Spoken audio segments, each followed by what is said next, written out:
बीवी का शौहर के लिए सजना संवरना, मेकअप करना, अपने आप को खूबसूरत बनाना, यह भी बहुत जरूरी है मेरे प्यारे साथियों। बहुत सारी शादीशुदा औरतें जब ये काम नहीं करती हैं तो बाजार की गंदी औरतें, बाजारी औरतें उनके शौहर को रिझाने के लिए अपने आप को सजाती संवारती हैं। जिस औरत को हुक्म दिया गया कि अपने शौहर के लिए वो सजे संवरे, अपने शौहर को छोड़ करके वो जमाने के लिए अपने आप को सजाए और संवारे, मेरी प्यारी माओ बहनों, ये कौन से इंसाफ की बात है। औरत को हुक्म दिया गया है कि वो अपने शौहर के लिए खूबसूरत बने, अपने शौहर के लिए मेकअप करे, अपने शौहर के लिए अपने आप को सजाए और संवारे। जमाने के लिए तेरा मेकअप है, जमाने के लिए तेरी खूबसूरती है, और शौहर के लिए तेरी खूबसूरती नहीं है तो तू अपने शौहर के साथ अन्याय कर रही है, तू अपने शौहर के साथ नाइंसाफी। शौहर की भी जिम्मेदारी है शादी के बाद जिंदगी में बीवी का हक अदा करना भी उसकी बहुत बड़ी जिम्मेदारी है। सिर्फ अच्छा कपड़ा पहना देना, अच्छा खाना खिला देना, बड़े मकान में अपनी बीवी को रख लेना, ये काफी नहीं है।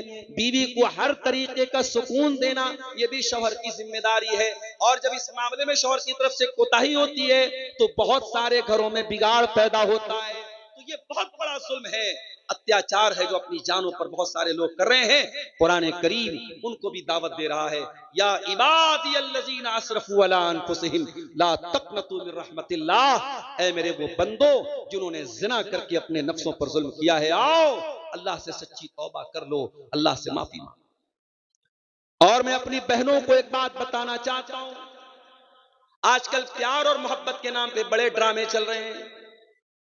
ये दुनिया भर के वैलेंटाइन डे और रोज डे और टेडी डे और फलाना डे और ढिकाना डे जो मनाया जा रहा है, ये ढकोसले मेरे प्यारे साथियों, ये सब जिनाकारी को प्रमोट करने के लिए हो रहे हैं।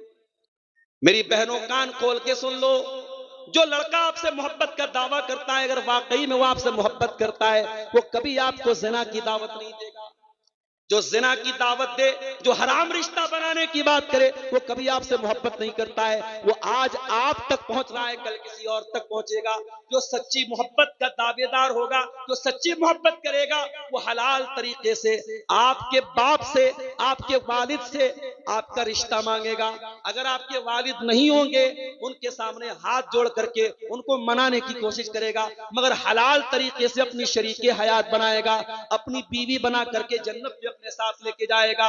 जो मोहब्बत करेगा वो जिना करके आपको जहन्नम में लेके नहीं जाएगा, जो मोहब्बत करेगा वो निकाह करके आपको अपनी शरीके हयात बनाएगा। ये बात अपने दिमाग में बिठा लो मेरी बहनों, और इस हरामकारी और जिनाकारी के फितने से अपने आप को बचा लो।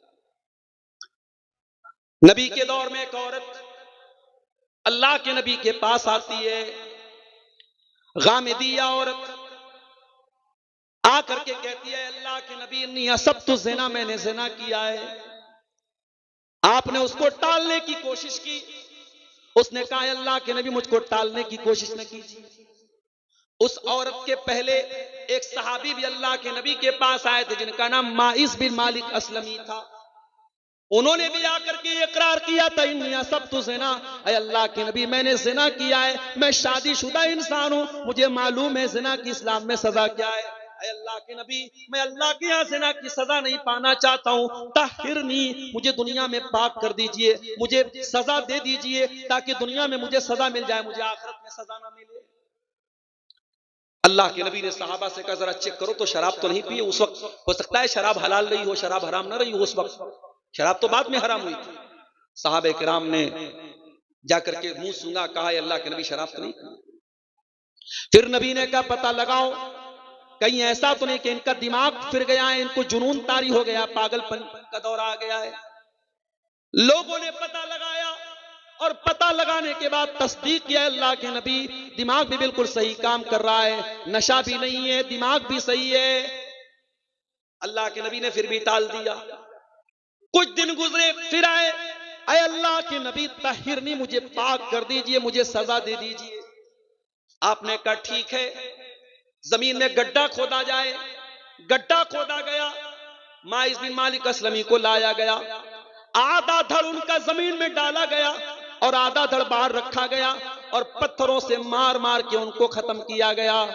जब हजरत माइस बिन मालिक असलमी को मारा गया अल्लाह के नबी ने फरमाया लक़द ताब तौबतन लौ ताबहा, अगर ऐसी तौबा किसी मदीना के 70 गुनहगार भी अगर ऐसी तौबा करते अल्लाह ताला 70 गुनहगारों को माफ कर देता। इतनी सच्ची तौबा की है इस नौजवान ने। उनके वाक़े के कुछ दिनों के बाद ये औरत आई थी और इस औरत ने आकर के कहा है अल्लाह के नबी मैंने भी ज़िना किया है और मुझे भी सजा दीजिए, मुझे भी रज्म कर दीजिए। अल्लाह के नबी ने टालने की कोशिश की। औरत कहने लगी अय अल्लाह के नबी क्या आप चाहते हैं कि आप मुझे वैसे ही टाल दे जैसे आपने माइस को टाला था? अय अल्लाह के नबी इन्नी लहुबला, मैं हमल से हूं, मैं पेट से हूं, मुझे आप टालने की कोशिश न कीजिए, मुझे ज़िना की सजा दे दीजिए। आपने फरमाया अगर वाकई में तुम पेट से हो तो हम तुम्हें यह सजा नहीं दे सकते, सजा की हकदार तुम हो, तुम्हारे बच्चे का क्या कसूर है, जाओ जब बच्चा पैदा हो जाए आ जाना। 9 महीने का टाइम अल्लाह के रसूल ने उस औरत को दे दिया। 9 महीने के बाद जब बच्चा पैदा हो गया, शायद सहाबे किराम भी भूल चुके थे, अल्लाह के प्यारे नबी भी भूल चुके थे। 9 महीने के बाद वो औरत अपने बच्चे को हाथ में लेके आती है। अय अल्लाह के नबी आपने मुझे पहचाना, मैं वही गामिदी औरत हूं जो 9 महीना पहले आपके पास आई थी। अय अल्लाह के नबी अब तो मुझे पाक कर दीजिए, मुझे सजा दे दीजिए।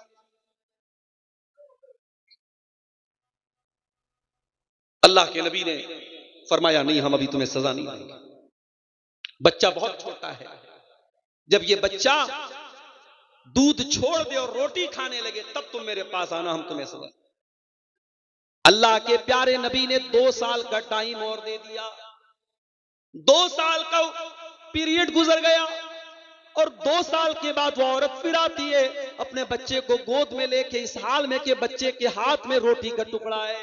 अय अल्लाह के नबी अब तो मुझे ज़िना की सजा दे दीजिए, अब तो मुझे पाक कर दीजिए। अय अल्लाह के नबी मेरा बच्चा रोटी खाने लगा, दूध छोड़ दिया। ओ लोगों, आज दुनिया की अदालतें अपराधियों को बचाने का काम करती हैं। आज अपराधी अपने आप को बचाने के लिए झूठे गवाह लाता है, झूठा सबूत लाता है। ये कौन सी अदालत है, ये कौन सी अदालत है जहां अपराधी को बार बार भागने का मौका दिया जा रहा है, बार बार छोड़ा जा रहा है, मगर अपराधी खुदा के कहता है अय अल्लाह के नबी मुझे ज़िना की सजा दे दीजिए, मुझे पाक कर दीजिए। आपने फरमाया ठीक है। बच्चे को एक मुसलमान के हवाले किया गया। इससे यह भी पता चला कि अगर वलदुज़ ज़िना, कोई ज़िना का बच्चा है, ज़िना से पैदा हुआ बच्चा है, तो उसकी परवरिश भी मुसलमानों की सोसाइटी में होगी। ऐसा नहीं उस बच्चे का कोई कसूर नहीं, वो बच्चा अपने तमाम जो एक इंसानी हुकूक है वो उसको दिए जाए। आपने जमीन में गड्ढा खोदने का हुक्म दिया।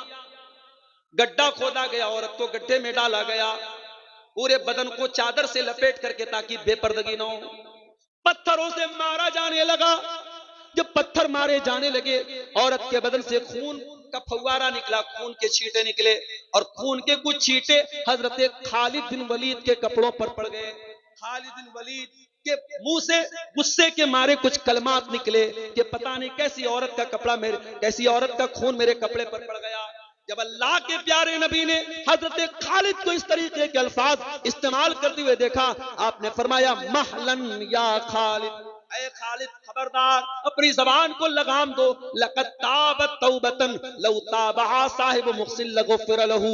ऐ खालिद, इस औरत ने इतनी सच्ची तौबा की है, अगर कोई डाकू भी तौबा करता तो उसकी तौबा अल्लाह कबूल कर लेता।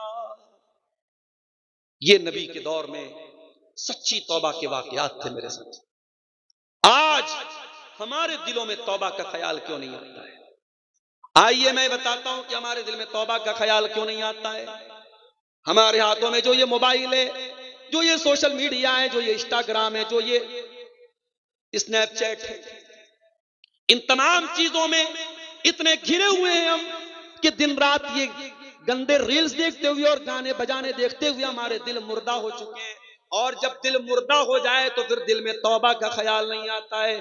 इसीलिए कुरान कहता है सुम्मा क़सत क़ुलूबुकुम मिन बादि ज़ालिका फ़हिय कल हिजारति औ अशद्दु क़स्वा। ऐ गुनहगारो, जब तुम गुनाह करते हो, जब तुम पाप करते हो तो तुम्हारे दिल पत्थरों से भी ज्यादा कठोर हो जाते हैं। जब दिल गुनाह करता है तो दिल गुनाह करते करते पत्थरों से भी ज्यादा कठोर हो जाता है। अभी बनारस में शबे बारात के त्योहार को मनाया गया बड़ी धूमधाम से, और एक वीडियो, मैं शबे बारात वाले दिन इत्तेफाक से नहीं था बनारस में, एक हमारे भाई ने एक वीडियो भेजा, कब्रिस्तान का फोटो, बनारस के कब्रिस्तान का, देख के लग ही नहीं रहा था ये कब्रिस्तान है, ऐसा लग रहा था कोई शादी का कोई मैरिज हॉल है, कोई शादी हो रही है। साहब तमाम कब्रों पर बड़े बड़े फूल की मालाएं पड़ी हैं और पूरा फूल से सजाया गया है, ये अब्बा की कब्र है, ये अम्मा की कब्र है, ये फलाने की कब्र है, पूरे कब्रिस्तान को सजाया। इस कदर कठोर दिल हो चुके हैं हम और आप कि आज कब्रिस्तान जैसी जगह पर भी मौत याद नहीं आती है। आज कब्रिस्तान को भी मैरिज हॉल की तरह सजाया जा रहा है। मेरे प्यारे भाइयों, इस दिल को नरम करो, इस दिल की कठोरता को दूर करो, तब जाकर के तौबा का ख्याल आएगा। और ये भी सुन लो, अगर अल्लाह से सच्ची तौबा करना चाहते हो तो 4 काम करना पड़ेगा। पहला काम, अपने गुनाह पर नदामत का एहसास होना चाहिए। दिल में यह ख्याल होना चाहिए कि हां मैंने ये गलत किया, मैंने गुनाह किया, मैंने पाप किया। दूसरा काम, आइंदा उस गुनाह को ना करने का पक्का इरादा होना चाहिए। और तीसरा काम, उस गुनाह को ऑन द स्पॉट फौरन छोड़ देना चाहिए। अगर आज तक आप नमाज नहीं पढ़ते थे और आपके दिल में तौबा का ख्याल आया है तो फजर की नमाज से आपको नमाज शुरू करनी पड़ेगी। अगर आप नमाज नहीं शुरू करते तो आपकी तौबा का कोई मतलब नहीं है। कोई शराबी अगर शराब से तौबा करना चाहता है और तौबा करने के बाद शाम को फिर शराब की दुकान पे जाता है, उसकी तौबा का कोई मतलब नहीं है। कोई हराम रिलेशनशिप में कोई लड़का या लड़की पड़ा हुआ है, पड़ी हुई है, और वो तौबा करना चाहता है या तौबा करना चाहती है और फिर भी उस लड़के से कांटेक्ट रखती है, उस लड़के से बातें करती है, उस लड़की से मुलाकात के वादे कर रही है, इसका मतलब कि वो अपने आप को धोखा दे रही है। वो अल्लाह ताला को नहीं धोखा दे रही, वो अपने आप को धोखा दे रही है। सच्ची तौबा का मतलब यही है कि आप फौरन उस गुनाह को छोड़ दीजिए मेरे प्यारे साथी।